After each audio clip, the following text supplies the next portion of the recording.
यशवंत और कर्ण के भविष्य की चिंता में रानी घुटने लगीं।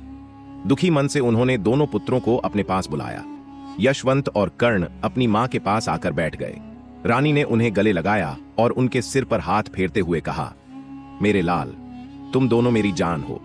मैं हमेशा तुम्हारे साथ रहूंगी, चाहे प्रत्यक्ष रूप में हो या न हो। तुम्हें एक दूसरे का साथ कभी नहीं छोड़ना। यशवंत चिंतित होकर बोला, मां, आप ऐसा क्यों कह रही हैं? आप तो ठीक हो जाएंगी ना? कर्ण ने भी मासूमियत से कहा, हाँ मां, आप जल्दी ठीक हो जाओ। हम आपके साथ रथ पर सैर करना चाहते हैं। बच्चों की बात सुन रानी की आंखें नम हो गईं।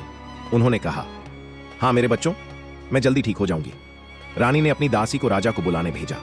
दासी ने राजा को सूचना दी, महाराज, रानी जी की तबीयत बहुत खराब है, वे आपसे मिलना चाहती हैं।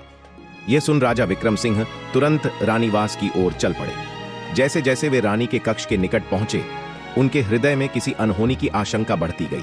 कक्ष में पहुंचकर उन्होंने देखा कि रानी शून्य में निहार रही थीं। उनकी आंखों से अश्रुधारा बह रही थी। राजा ने रानी का हाथ थामा और बोले, रानी, क्यों हृदय छोटा कर रही हो? मैं तुम्हें कुछ नहीं होने दूंगा। विश्व के हर कोने से वैद्य बुलवाऊंगा। तुम्हारी बीमारी का इलाज अवश्य मिलेगा।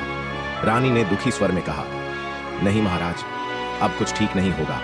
मुझे अपनी मृत्यु स्पष्ट दिखाई दे रही है, किंतु मरने से पहले मैं आपसे एक वचन चाहती हूं। राजा ने कहा, तुम्हें कुछ नहीं होगा, फिर भी तुम्हारे संतोष के लिए मैं वचन देता हूं। तब रानी ने पंछी की पूरी कहानी सुनाई और बोली, महाराज, आप वादा करें कि मेरी मृत्यु के बाद आप दूसरा विवाह नहीं करेंगे।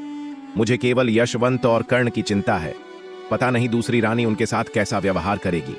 राजा ने दृढ़ स्वर में कहा, मैं वचन देता हूं रानी, मैं दूसरा विवाह नहीं करूंगा और हमारे बच्चों की अच्छी परवरिश करूंगा।